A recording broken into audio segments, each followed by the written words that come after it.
In this tutorial, I'll show you a simple step-by-step guide on how to make presets in Adobe Audition, so you can easily access your favorite settings with just a click. Let's get started. Add your voice sound. Go to the Favorites menu. Scroll down and click on Start Recording Favorites. Make your own presets. Start your editing effects one time.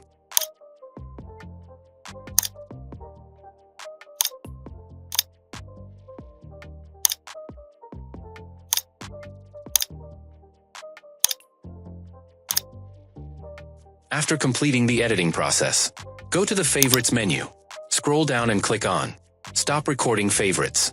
Enter your preset name and click on OK. Your presets were successfully saved.